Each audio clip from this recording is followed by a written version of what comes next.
नमस्कार विद्यार्थी मित्रांनो, सर्वांचं स्वागत आहे आपल्या MPSC टाइम्स या यूट्यूब चॅनलमध्ये. तर पुन्हा एकदा रेड अलर्ट जो आहे हा व्हिडिओ आपण घेऊन येतो MPSC कंबाईन 2024. आणि आत्ताच्या आपल्या व्हिडिओ सेशनचा जो विषय आहे MPSC कंबाईन 2024ला पोस्ट पाहिजे, जागे व्हा. इतकं सोपं नाही. MPSC 2024 वेळापत्रक जे आहे हे कधी येईल, भरपूर जागा असतील आणि जर तुम्हाला पोस्ट हवी असेल तर हा व्हिडिओ तुम्ही नक्कीच बघा. असं काय झालं की मला हा व्हिडिओ बनवायला लागला आहे कारण 40 दिवस जे आहेत हे तुमच्या हातामधून गेलेले आहेत, ठीक आहे, किंवा तुमच्या स्वतःच्या हाताने तुम्ही 40 दिवस जे आहेत हे तुम्ही वाया घालवलेले आहेत. तरी कुणासाठी बोलतोय किंवा काय करतोय तर हा व्हिडिओ सेशन तुम्ही बघितल्यानंतर तुमचे डोळे उघडतील आणि मग कदाचित तुम्ही अभ्यास करून एखादी 2024ला पोस्ट नक्कीच काढाल असं मला अभिप्रेत समजून मी हा व्हिडिओ बनवतोय. तर सर्वांनी शेवटपर्यंत हा व्हिडिओ सेशन नक्की ऐका. ज्यांना पोस्ट पाहिजे असेल त्यांनी तर नक्कीच ऐका की तुम्ही काय चूक केलेली आणि ती तुम्हाला कशी सुधारली पाहिजे. आता तर सुरुवात करतो. तर बघा केअरफुली. तर 1 सप्टेंबर 2023ला स्टडी टार्गेटचे व्हिडिओ जे होते हे आपले सुरू झालेले होते, ठीक आहे, 1 सप्टेंबर 2023 पासून. तर ह्या व्हिडिओला आत्तापर्यंत जवळपास 6,500 मुलांनी जे आहे त्या व्हिडिओला बघितलेलं आहे. म्हणजे 6,500 मुलांनी याच्यामध्ये इंटरेस्ट दाखवलेला होता की बाबा हे मला स्टडी टार्गेट जे आहे ते फॉलो करायचं आहे किंवा XYZ त्यांना बघायचं असेल किंवा काही ट्रिक वगैरे अवलंबायची असेल. आणि ज्यावेळेला 9 ऑक्टोबर 2023चे मी फ्यूज बघतोय त्यावेळेला जवळपास 471 मुलं म्हणजे हे जे आहे ते मनापासून फॉलो करतायत. म्हणजे याचा अर्थ काय झाला, बसणाऱ्यांची संख्या जरी भरपूर असली तरी जे प्रिपरेशन करणारे आहेत यांची संख्या फार कमी असते. मग पूर्वपरीक्षा सुद्धा आपली अशीच असते ना. तुम्हाला बसतात मस्त 6 लाख 8 लाख 9 लाख 4 लाख 6 लाख किती विद्यार्थी बसायचे तेवढे बसतात. पण मेन्सला किती क्वालिफाय होतात, जे होतात 10,000 12,000 किंवा जशा जागा येतील त्या पट्टीमध्ये ते उमेदवार 12-13 पट काय असेल ते मुख्य परीक्षेला ते घेत राहतात. तर हा मेजर ड्रॉबॅक आहे. हा तुम्हाला निदर्शनास मला आणून द्यायचा होता की अजूनसुद्धा तुमची वेळ गेलेली नाही. आपले जे स्टडी टार्गेटचे व्हिडिओ आपण जी सिरीज सुरू केलेली आहे हे डेलीच्या डेली तुम्ही बघत चला. आणि याच्यामुळे आता नुकसान काय केले तुम्ही हे तुम्हाला सांगतो. म्हणजे तुम्ही कसे मागे पडलेले आहात हे आधी तुम्हाला सांगत होतं. रियालिटी सांगणं माझं काम आहे, तुम्हाला भानावर आणणं माझं काम आहे. त्यामधून तुम्हाला काय आता चुका सुधारायच्या आहेत हे पण तुम्हाला मी आता पुढे सांगणार आहे, ठीक आहे. जे फॉलो करतायत ते ऑलरेडी फॉलो तुम्ही कंटिन्युअसच ठेवा. तुम्हाला नक्कीच तुमची 2024ची पूर्व असेल मुख्य असेल सगळ्या एक्झाम तुमच्या निघून जाणार आहेत. फक्त चॅनलशी तुम्ही कनेक्टेड राहा, ठीक आहे. तर आता बघा, एक म्हणजे काय झालेलं आहे की 40 दिवस तुमच्या हातातून जे आहेत हे गेलेले आहेत आणि तुम्ही अजूनसुद्धा जागे झालेले नाहीत. कारण 1 सप्टेंबरपासून 10 ऑक्टोबर आज उजाडला आहे, 40 दिवस तुमच्या हातामधून गेले, ठीक आहे. आणि तुमचं अजून स्वतःच्या मनाला जर तुम्ही विचारलं की तुम्ही काय प्रिपरेशन केलं आहे 40 दिवसामध्ये, जे कोणी स्टडी टार्गेट फॉलो करतायत त्यांचा ऑलरेडी 20% अभ्यासक्रम ऑलरेडी मी संपवून ठेवलेला आहे. आता ऑक्टोबर एंडिंगपर्यंत त्यांचा अजून 20% अभ्यासक्रम हा संपून जाईल. 40% अभ्यासक्रम त्यांचा संपलेला असेल. आणि जे कोणी नुसतं विचार करतायत हे फॉलो करूया, उद्या करूया, परवा करूया, हे करूया, तर तुम्ही त्यांच्यापेक्षा 40% मागे राहिलेला आहात, ठीक आहे. जे कोणी विद्यार्थी स्टडी टार्गेट फॉलो करतायत त्यांच्यापेक्षा तुम्ही 40% मागे राहिलेले आहात असं तुम्ही समजा. आता हे 40% तुम्हाला कव्हर करण्यासाठी फार मोठी मेहनत जी आहे ही तुम्हाला करावी लागणार आहे जर तुम्हाला पूर्वपरीक्षा क्रॅक करायची असेल तर, ठीक आहे. तर त्याच्यामुळे पहिला कन्क्लुजन आपलं असं निघते की तुम्ही 40% जे स्टडी टार्गेट फॉलो करत नाहीत त्यांच्यासाठी बोलतोय मी. तर तुम्ही 40% त्या विद्यार्थ्यांच्या मागे राहिलेले आहेत. आणि मी पहिल्या दिवशी सांगितलेलं की आपले स्टडी टार्गेट हे काय रामबाण नाही, ठीक आहे. तुम्ही तुमच्या पद्धतीने तुमचं स्टडी टार्गेट जरी तुम्ही फॉलो केलं असतं आपल्या स्टडी टार्गेटचा आधार घेऊन तरीसुद्धा तुमचा आत्तापर्यंत जवळपास 20% सिलेबस हा तुमचा पूर्ण व्हायला हवा होता. तर तो तुमचा पूर्ण तुम्ही झालेला आहात का? एखादा चॅप्टर तुम्ही किती वेळ वाचलाय, प्रत्येक विषयाचा चॅप्टर तुम्ही किती वेळ वाचलाय याचा तुम्ही कधी विचार केलेला आहे का? त्या चॅप्टरवरचे तुम्ही 300 400 500 प्रश्न काही सोडवलेले आहेत का, ठीक आहे. किंवा त्याचा एखादा रेफरन्स पकडून तुम्ही इंटरनेटवर त्या पॉईंटशी रिलेटेड काही सर्च केलेलं आहे का? व्हॅल्यू ॲडिशनमध्ये तुमच्या नोट्स तुम्ही बनवलेले आहेत का? याचा कधी तुम्ही विचार केला आहे? करंट अफेअर्स तुम्ही किती वाचला आत्तापर्यंत? गणित बुद्धिमत्तेचे तुमचे किती चॅप्टर सोडवून झालेले आहेत? सायन्स तुम्ही किती वाचले? इकॉनॉमिक्स किती वाचले? अरे याचा बसून जरासा शांत डोक्याने एकदा विचार करा. इतकं सोपं नाही, लक्षात ठेवा. तुम्ही नुसती जर वेळापत्रकाची वाट बघत असाल तर मी एक तुम्हाला फायनल याच्यामध्ये कन्क्लुजन तुम्हाला सांगून देतो. आणि तुम्ही जर म्हणत असाल की वेळापत्रक आल्यानंतर मी अभ्यास करतो असं जर तुम्ही ठरवत असाल तर एकूण 3 कंडिशन तुमच्यासमोर इथून पुढे उभे राहणार आहेत, ठीक आहे. 3 कंडिशन तुमच्यासमोर उभे राहणार आहेत. ते केअरफुल आहे का तुम्हाला मला काय सांगायचं आहे ते. समजा परीक्षा साधारणपणे खालील महिन्यात झाली, समजा नोव्हेंबरलाच आपलं टाइम टेबल आलं किंवा नोव्हेंबरला किंवा ह्या एंडिंगपर्यंत जरी आले किंवा नोव्हेंबरच्या दिवाळीपर्यंत जरी आयोगाने आपलं टाइम टेबल 2024चं पब्लिश केलं आणि कंबाईनची प्रिलिम समजा फेब्रुवारीमध्ये ठेवली, एकदम फेब्रुवारीत ठेवली, अचानक तुम्ही जागे झाला, अरे आता काय करू काय करू काय करू. त्यावेळी तुम्ही मला नक्कीच प्रश्न विचाराल की बाबा हे स्टडी टार्गेट मी फॉलो करू का? त्यावेळी माझं उत्तर असणार आहे तुम्ही फॉलो करा. पण त्यावेळेला तुमच्यावरती लोड हा 3 दिवसाचा लोड आलेला असेल, कारण हे तुम्ही ऑलरेडी मागं सरकवलेल्या आहेत ह्या गोष्टी. त्याच्यामुळे 3-3 दिवसाचा लोड तुमच्या मनावरती प्रेशर यायला सुरुवात होणार आहे आणि तुमचं मन ज्या म्हणजे कालचा जो व्हिडिओ अपलोड केला होता तितका मन तुमचा सहन करू शकणार नाही, लक्षात ठेवा. आणि जरी तुम्ही कितीही प्रयत्न केला तरी तुमचा 60% अभ्यासक्रमच जो आहे हा 3 महिन्यामध्ये कव्हर अप होऊ शकेल. आणि 60% अभ्यासक्रमातून तुमचं जे कट ऑफ आहे 55 ते 60% कट ऑफ लागतं आपलं. आणि तुम्ही मुळातच अभ्यास केला आहे 60%, तर या 60%मधून तुमचं निगेटिव्ह बिगेटिव्ह सगळं मार्किंग जातं. पुन्हा 40 ते 45%वरती तुम्ही येता आणि तुमची कंबाईनची प्रिलिम जी आहे ही थोड्या मार्कासाठी हुकून जाते. क्लिअर आहे. त्याच्यामुळे तुमचं कट ऑफ जे आहे ते पार होत नाही. ही पहिली मिस्टेक. समजा दुसरी कंडिशन बघूया की एक्झाम मार्चमध्ये झाली, कंबाईनची प्रिलिम आपली मार्चमध्ये झाली, तर नोव्हेंबर ते फेब्रुवारी 4 महिने हातामध्ये आहेत. आता इथं तुमचं मन काय म्हणेल, मन थोडंसं तुमचं निवांत राहील. ओके, मन तुमचं निवांत राहील कारण अजून वेळ आहे असं तुम्हाला वाटेल. आणि निवांत तुम्ही 1 महिना तुमच्या स्ट्रॅटेजी वगैरे प्लॅनिंग जे काय आहे हे तुम्ही बनवण्यामध्येच घालवाल. तुम्ही डायरेक्ट ते एक्झिक्युशन करू शकत नाही. इथं तुमचं माइंड तेवढं हेच करून तुम्ही ठेवलेलं नाही की तुमचं नियंत्रणच ठेवलेलं नाही माइंडवरती. म्हणून तर 4-5 वर्षे आपली वाट लागते ना कायम असे जातात त्याच्यामध्ये. तर त्याचं रिझन हेच असतं. त्याच्यामुळे तुमचं माइंड जर कंट्रोलमध्ये जर नसेल तर पुन्हा तुम्ही तिथेच येणार आहे. परत 1 महिना गेला पुन्हा 60%वर येणार. मग जसं जसा एक एक दिवस पुढे सरकत जातोय तसं मनावरती प्रेशर व्हायला सुरुवात होतं आणि पुन्हा 60% मध्ये येतात. तुमचं कट ऑफ जे आहे हे तुमचं कट ऑफ पार होत नाही प्रिलिमचं. तिसरी गोष्ट आपण कन्सिडर करू, एक्झाम एप्रिलमध्ये झाली, कंबाईनची एक्झाम एप्रिलमध्ये झाली. नोव्हेंबर ते मार्च अजून इथं तर तुम्ही एकदमच निवांत झाला. एक्झाम एप्रिलमध्ये बघू, अजून टाईम आहे. इकडे तिकडे फिरून घेणार, दिवाळीचा सण येतोय, दसरा सण येतोय, सगळ्या इकडे तिकडे त्याच्यामध्ये तुमचा वेस्ट होणार. 1.5 महिना तुमच्या हातातून निघून जाणार. डिसेंबर ज्यावेळेला उघडेल त्यावेळेला तुम्ही विचार कराल की यार आता काय वाचू, कशापासून सुरुवात करू. मग हे तुम्ही डिसेंबरला तुम्ही इथे विचारणार का. मग हे आत्ताचे जे 2-3 महिने सुरू आहेत हे काय चालू आहे, हे कशासाठी चालू आहे याचा थोडासा सर्वांनी विचार करा. तुमचा अभ्यासक्रम कधीच पूर्ण होणार नाही जर अशा पद्धतीने जर तुम्ही गेला.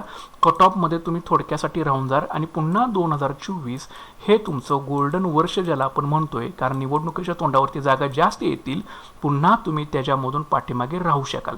ठीक आहे. हे सगळं रियालिटी कशासाठी बोलतोय की तुम्ही लवकरात लवकर भानावर यावं आणि आपले स्टडी टार्गेटचे व्हिडिओज फॉलो करा. तुम्हाला जर ते फॉलो करायचे नसतील तर तुम्ही स्वतःचं काहीतरी नियोजन बनवा आणि त्यानुसार तुम्ही टार्गेट ठेवून ते अभ्यास पूर्ण करण्याचा 100% प्रयत्न करा. आता ह्याच्या पुढे जाऊन आपण आता डिस्कस करूया. तर आता मग काय केलं पाहिजे, तर तुम्हाला एक कोटेशन माहीत असेल की जो शांततेच्या काळामध्ये जास्त घाम गाळतो त्याला युद्धाच्या काळामध्ये कमी रक्त सांडावं लागतं. आणि हे सत्यच आहे, सत्यच आहे. हे तुम्हाला मी आत्ता पण सांगतो, हे सत्यच आहे. याचं रिझन तुम्हाला सांगतो. एक्झाम 15 दिवसावरती आली आहे समोर. ओके, आणि तुम्ही ज्या वेळेला जॉग्राफीचा जर इथं लोकसंख्या चॅप्टर जर तुम्ही करायला घेतला ना तर जॉग्राफीचे जे आकडे असतील, ठीक आहे, संख्या ज्या असतील ते तुम्हाला अक्षरशः डोक्याच्या वरून असे जातील ना ते तुम्हाला कळणार पण नाही. मग अशा शांततेच्या काळामध्ये काय करायचं असतं, तर असे जे महत्त्वाचे चॅप्टर असतात ना, जे मोठे चॅप्टर असतात ज्याला इम्पॉर्टन्स आहेत, फॉर एक्झाम्पल सार्वजनिक वित्त चॅप्टर चालू आहे, कर रचना चॅप्टर असतोय, पुन्हा पॉलिटीमधलं मूलभूत अधिकार असेल, संसद असेल, जे मोठे मोठे चॅप्टर आहेत ना ज्यांना वेटेज जास्त देतं आयोग, हे शांततेच्या काळामध्ये अतिशय सुंदर पद्धतीनं आपल्याला संपवून घ्यायचे असतात. समजलं तुम्हाला. आणि हे ज्यावेळेला तुम्ही संपवाल ना त्यावेळी मग उरतं लहान लहान चॅप्टर उरतात. लहान चॅप्टर उडवायला फार वेळ लागत नाही. त्याच्यामुळे शांततेच्या काळामध्ये जर तुम्हाला घाम गाळायचा असेल तर मी जे सांगतो त्या गोष्टी लक्षात ठेवा. जे महत्त्वाचे चॅप्टर्स आहेत, इम्पॉर्टंट चॅप्टर आहेत, त्याच्यामध्ये आकडेवारी जास्त आहे पण त्याला वेटेज भरपूर देतं आयोग. प्राकृतिक रचना वगैरे, राजकीय प्रशासकीय रचना, हे एक्झाम जशी जवळ येईल ना तसं तुम्ही नाही करू शकत कारण त्याला वेटेज खूप आहे. वनस्पती वर्गीकरण, प्राणी वर्गीकरण, हे तुमच्या लक्षामध्ये पण गोष्टी राहणार आहेत. म्हणून हे तुमचे जे महत्त्वाचे चॅप्टर आहेत हे मी आधी स्टडी टार्गेटच्या व्हिडिओच्या माध्यमातून तुमचे क्लिअर करून घेतोय की नंतर तुमच्यावरती जास्त काही प्रेशर येणार नाही. म्हणून सारखं सांगतो की स्टडी टार्गेटचे व्हिडिओज तुम्ही फॉलो करा किंवा त्याला कन्सिडर करून तुम्ही तुमचा काहीतरी एखादी स्ट्रॅटेजी बनवा. एक तुम्ही घेऊन बसा ना, एक मार्केटमधून भरपूर पुस्तकं मिळतात. कुठल्या चॅप्टरवरती आजपर्यंत किती प्रश्न विचारलेत आयोगानं, आयोगाचं कुठल्या चॅप्टरवरती भर आहे, बाबा हे चॅप्टरचं माझं टार्गेट आहे, मला हे आधी पूर्ण करायचे आहेत, मग नंतरचे चॅप्टर मला नंतर पूर्ण करायचे आहेत. ठीक आहे. आणि एक गोष्ट बघा की वेळापत्रक आल्यानंतर झोपी गेलेले सुद्धा लोक जागे होतात. झोपी गेलेले लोक सुद्धा जागे होतात. मग हे वेळापत्रक आल्यानंतरच तुम्हाला जागा व्हायचं आहे का, किंवा त्याच्या आधी तुमचा 40 ते 60% अभ्यासक्रम तुम्हाला पूर्ण करून घ्यायचा आहे, याचा कधी तुम्ही विचार केला आहे का. वेळापत्रक आल्यानंतर वेळापत्रक आल्यानंतर जागे जे होणारे विद्यार्थी असतील त्यांच्याशी आणि तुमच्यामध्ये काही फरक असला पाहिजे की नाही दोघांमध्ये. ठीक आहे. तर त्या गोष्टी मी जे सांगतोय ते तुम्हाला पटते का बघा, आणि किती मोठा क्राऊड आहे या अर्ध्या भीतीनंच तुम्ही तिथे लढाई जी असतात ती हरून जाता, कारण खूप मोठा क्राऊड वेळापत्रक आल्यानंतर जागा होतोय, सगळीकडे नोट्स बीट सगळ्या गोष्टी चालू असतात, पण तोपर्यंत जे शांततेच्या काळामध्ये ज्यांनी घाम गाळून ठेवलेला असतो त्यांनी ऑलरेडी निम्म्यापेक्षा जास्त लढाई त्यांची जिंकलेली असते, हे तुम्हाला मी सांगून ठेवतो. आणि जर अजून सुद्धा तुम्ही झोपी गेलेलाच आहात तर त्यांच्या आधी असं वाटते तुम्हाला की आता मी उठतोय, मला जागं व्हावं लागेल आणि काहीतरी कृती मला करावी लागेल 2024 पोस्ट हवी असेल तर आता मी तयारीला सुरुवात करतो. तर आता सांगा मला काय करायचं आहे. आपल्या चॅनलवरती डेली अपडेट होणारे स्टडी टार्गेटचे व्हिडिओज तुम्ही फॉलो करा, किंवा ते जर फॉलो करायचे नसेल तर तुम्हाला मागाशी एक ऑप्शन सांगितला, आयोगानं कुठल्या चॅप्टरला जास्त वेटेज दिलेला आहे तो चॅप्टर कन्सिडर करा. प्रत्येक महिन्याला तुम्हाला आता ठराविक काहीतरी सिलेबस हा संपवावा लागणार आहे, असं कन्सिडरच करा. एका चॅप्टर घेऊन एका महिन्यात एक चॅप्टर घेऊन होणारच नाही, शक्यच होत नाही. एका महिन्याला तुम्ही एक विषय घेतला आणि एकाच विषयामध्ये एक महिना घातला, पुढच्या महिन्याला दुसरा विषय घेणार, पाठीमागच्या विषयांमधलं तुम्हाला काही आठवणार नाही, शेवटी परीक्षेला सगळे प्रश्न एकत्रच येतात, 100च्या 100 प्रश्न. मग इथं तुम्हाला कन्फ्युजन व्हायचं काहीच गरज नाही. आणि मी तुम्हाला असं म्हणत नाही की सगळे एकाच दिवशी संपवा, थोडं थोडं थोडं थोडं प्रत्येक चॅप्टरमधले ठराविक जे जे पॉईंट्स असतील ते तुम्ही क्लिअर करत चला, ठीक आहे. तर स्टडी टार्गेट व्हिडिओ फॉलो करा, किंवा तुम्ही स्वतःचं अभ्यासाचं नियोजन बनवून तुमचं स्टडी टार्गेटचं नियोजन लावा, पण ते पूर्ण करण्याचा 100% प्रयत्न करा. प्रत्येक विषयातील ठराविक मुद्दे म्हणजे ठराविक चॅप्टरचे ठराविक मुद्दे तुम्हाला वाचा. ऑलरेडी तुम्हाला सांगितले आयोगाने कशाला वेटेज दिलेलं ते चॅप्टर एकदा लिहून काढा, आणि त्या चॅप्टरचे ठराविक मुद्दे प्रत्येक दिवशी तुम्हाला दररोज दरा करायचे आहेत, ठीक आहे. शांत मन ठेवून करा, अजून वेळ आहे. जर परीक्षा 3 महिन्यावर आली तर निश्चित तुम्हाला टेन्शन येऊ शकेल, मग त्याच्यामुळे अजून आपल्याकडे वेळ आहे. तर विनाकारण ऑक्टोबर महिन्यात तरी निदान वाया घालवू नका. सप्टेंबर महिन्याचा 1 दिवस आणि ऑक्टोबर महिन्याचा 1 दिवस असं आपलं जे स्टडी टार्गेटचे व्हिडिओ आपण बनवून ठेवलेले आहेत, ह्या व्हिडिओच्या शेवटी तुम्हाला त्याची लिंक देईन, किंवा व्हिडिओच्या डिस्क्रिप्शन बॉक्समध्ये सुद्धा तुम्हाला लिंक मिळून जाईल, तिथे जाऊन तुम्ही ते फॉलो नक्कीच करू शकता, ठीक आहे. तर एक्झाम जर एकदम समोर आली 90 दिवसावर आली तर निश्चितच तुम्हाला टेन्शन यायचे फार चान्सेस राहतात. त्याच्यामुळे आत्तापासून जागे होणं फार गरजेचं आहे, आणि लवकरात लवकर तुम्ही जागे व्हावं असं मला वाटतं. प्रत्येक महिन्यामध्ये 20% अभ्यासक्रम जो आहे हा तुम्हाला काहीही करून संपवावाच लागेल, त्याला कुठलाही पर्याय नाही. असं म्हणत नाही की डायरेक्ट 100% संपवा, कोणाला शक्य होत नाही 100% एकदम संपवणं. थोडा अभ्यासक्रम करूनच तुम्हाला हा अभ्यासक्रम व्यवस्थित संपवावा लागतो. सिस्टमॅटिक मेथडने अप्रोच ठेवून सायंटिफिक मेथडनंच तुम्हाला एक्झाम जे आहे ते क्रॅक करायचे असते. ह्या गोष्टी तुम्हाला कोण सांगत नाही, मी सांगतोय. केअरफुली ऐका आणि ह्याचं इम्प्लिमेंटेशन करायला सुरुवात करा. त्याच्यानंतर दररोज 6 ते 8 तास अभ्यास हा जो आहे इथून पुढे तुम्हाला करावाच लागेल, कारण ह्याला कुठलाच पर्याय नाही. MPSCच्या प्रिपरेशनमध्ये तुम्हाला एका जागेवरती बसणं आलंच, तुम्हाला मेहनत करणंही आलंच, कष्ट हे तुम्हाला घ्यावेच लागतील, तरच तुम्हाला त्याचं फळ जे आहे हे पोचर स्वरूपानं तुम्हाला मिळणार आहे. त्याच्यामुळे 6 ते 8 तास हा अभ्यास हा तुम्हाला करावाच लागेल, त्याला अल्टरनेटिव्ह कुठलाही नाही. एका ठोकळ्यावरती कंबाईनची पूर्वपरीक्षा निघत नाही, कधीच निघणार नाही आणि निघू पण शकणार नाही. हे ज्यावेळी ओल्ड पॅटर्न होता 2012च्या आधी, त्यावेळी पोरं एक ठोकळा वगैरे वाचून जायचे, त्यातून त्यांचं प्रिलिम जे आहे ते निघून जायचे. मात्र प्रत्येक विषयाचे आता तुम्हाला 2-2 दर्जेदार संदर्भ पुस्तक वाचायचे आहेत. बरं, ही संदर्भ पुस्तक कुठली वाचायची आहेत याची लिस्ट सुद्धा आपण स्टडी टार्गेटच्या व्हिडिओमध्ये दिलेलं आहे. तुमचं काम फक्त वाचायचंच ठेवलेलं आहे. आता तुम्ही जर ते सुद्धा जर काम तुमच्याकडून होत नसेल तर तुम्ही पोस्टची तर अपेक्षा कशासाठी ठेवता, ठीक आहे. तर याचा अर्थ असं नाही की तुम्हाला पोस्ट मिळायला नको, पण तुम्ही इम्प्लिमेंटेशन करणं, कृती करणं, वर्तमानामध्ये जगणं फार गरजेचं आहे. त्यासाठीच माझे जे प्रयत्न आहेत ते सुरू आहेत. प्रश्न उत्तरांचा सराव हा तुम्हाला करावाच लागेल, याला सुद्धा दुसरा कुठलाही अल्टरनेटिव्ह नाही. नुसते तुम्ही 2 दर्जेदार सुंदर पुस्तक वाचत बसलाय, 7-8 अभ्यास करताय, पण प्रश्न उत्तरांचा सरावच करत नाही. नेमका आयोग प्रश्न कसं विचारतंय हे जर तुम्हाला माहीत नसेल तर कशी पोस्ट मिळेल, नाही मिळू शकणार. त्याच्यामुळे प्रश्न उत्तरांचा सराव हा तुम्हाला करणं गरजेचंच आहे. गणित बुद्धिमत्ताचा सराव तर तुम्हाला कसाही करून दररोज हे करावंच लागेल.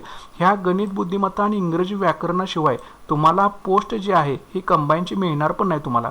इव्हन राज्यसेवेचे सुद्धा सांगतो, ज्याचं इंग्लिशवरती कमांड आहे त्यालाच क्लास 1 वगैरे तिथंच त्यांची फाईट असते, बाकीच्या सगळा अख्खा महाराष्ट्र करत असतो. पण हे गणित बुद्धिमत्ता, चालू घडामोडी, इंग्रजी, मराठी ग्रामर वगैरे जे असे विषय आहेत ना, की हेच तुम्हाला, मराठी ग्रामर तर सोपाय सोडून द्या, पण इंग्रजी व्याकरण हे कधी आपण इतकं त्याला सिरियसली घेतलेलं नसतो. ह्या विषयांना थोडंसं सिरियसली घ्या, आणि त्यांना दररोजच्या तुमच्या अभ्यासामध्ये, वेळापत्रकामध्ये यांना सुद्धा टाईम देणं गरजेचं आहे.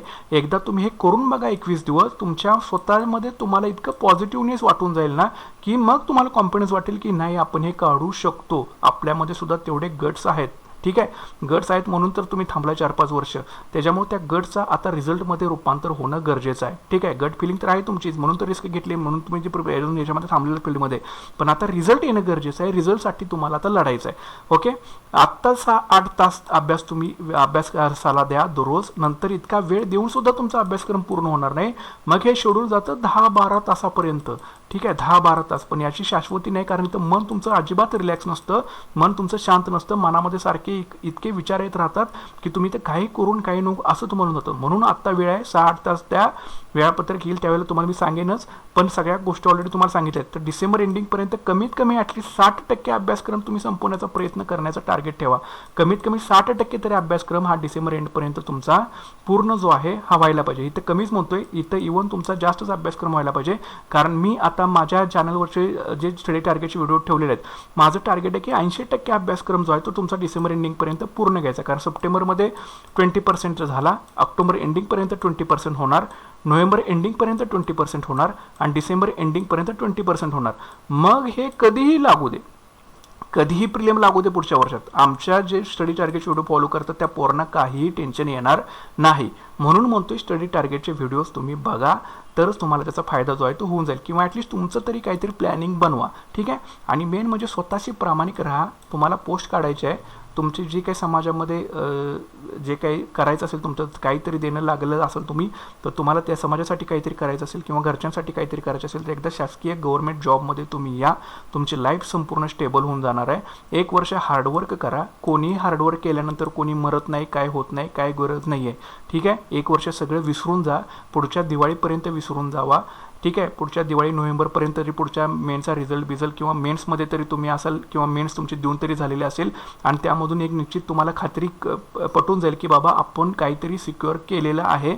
आणि निदान 2025 पासून तरी निवांत अशी पद्धतीने लाईफ जगायचा विचार करा. काहीतरी या भानावर लवकरात लवकर. इतकं इझी नाही आहे. कोणी तुम्हाला बसून 40, 45, 50 आणि 60 हजाराच्या तुम्हाला नोकऱ्या कोणी देणार नाहीत बसून. यासाठी तुम्हाला हार्डवर्क जे आहे हे तुम्हाला स्वतःला करायचं आहे. कोणीसुद्धा येऊन तुमचं हार्डवर्क तुमचं इथं सुखदुःख वाटून घेत नाही, लक्षात ठेवा. त्याने ते फॅमिलीमध्ये होतं, पण इथं तुम्हाला स्वतःचं कष्ट हे स्वतःलाच करावं लागतं. तुमची बुद्धी तुम्हालाच वापरावी लागते. तुमची रियालिटी तुम्हालाच माहीत असते की बाबा कुठे कमी आहे कुठे जास्त आहे. आम्ही फक्त सांगायचं काम करत असतो, तुम्हाला जागा करायचं काम करत असतो. आता हे किती स्वीकारायचं आणि किती नाही स्वीकारायचं हे सर्वस्वी तुमच्यावरती डिपेंड आहे. आणि आता एकच टार्गेट ठेवा, दररोज दर्जेदार अभ्यास करणं मला गरजेचं आहे. आणि डिसेंबर एंडिंगपर्यंत मला 60 ते 80% अभ्यासक्रम जो आहे हा मला पूर्ण करायचा आहे कसल्याही परिस्थितीमध्ये. मग ते वेळापत्रक कधी येऊ दे किंवा कधी येऊ दे, किती जागा येऊ देत, मला त्याच्याशी काही देणं घेणं नाही. किती जागा आल्या तरी त्यामधील एक पोस्ट ही माझीच असली पाहिजे असं समजून ज्या वेळेला तुम्ही अभ्यास कराल, त्याच वेळा ही लढाई MPSCची जी आहे हे तुम्ही जिंकू शकाल. नाहीतर मग वर्षानुवर्षे असेच जातात, असंच कितपत पडतो, हाताला काहीच उळत नाही. आणि बऱ्याच मी ऑलरेडी याच्यावरती विषयावरती बोललेलो आहे, आता पुन्हा मला त्या विषयावरती बोलायचं नाही. त्याच्यामुळे लवकरात लवकर तुम्ही जागे होऊन स्वतःतली जी तुमची एनर्जी असेल ती सर्वस्व पणाला लावा. 1 वर्षभर निश्चितच तुम्हाला 2024मध्ये यश जे आहे हे तुम्हाला मिळू शकेल. आणि आत्ताच जागे व्हा. ठीक आहे. आत्ताच जागे व्हा, आत्ताच जागे व्हा, याला दुसरा कुठलाही पर्याय नाही. ठीक आहे. तर हे मला या गोष्टी तुम्हाला या व्हिडिओच्या माध्यमातून सांगायच्या होत्या आणि तुम्हाला एक अलर्ट मला द्यायचा होता. त्याच्यामुळं पटकन लवकरात लवकर झालेले स्टडी टार्गेटचे व्हिडिओ सर्वांनी एकदा बघून घ्या, किंवा तुम्ही स्वतःचं नियोजन बनवा. आणि काहीतरी पॉझिटिव्ह मी आज हे वाचलं ते वाचलं कॉमेंट सेक्शनमध्ये सांगा सर्वांनी, की जेणेकरून मलासुद्धा कळेल की तुम्ही हे मी सांगितलेले इम्प्लिमेंट करता की नाही. ठीक आहे. तर नक्कीच तुम्ही डेलीच्या डेली अभ्यास जो आहे हा करायला सुरुवात करा. निश्चितच तुम्हाला 2024मध्ये यश जे आहे हे 100% तुम्हाला मिळूनच जाणार आहे. पण त्यासाठी सातत्य अभ्यासामध्ये पाहिजे, हार्डवर्क करण्याची तुमची तयारी पाहिजे, स्वतःवरती विश्वास ठेवा. निश्चितच तुम्हाला 2024मध्ये पोस्ट मिळाल्याशिवाय राहणार नाही. So thanks for the watching guys and all the best.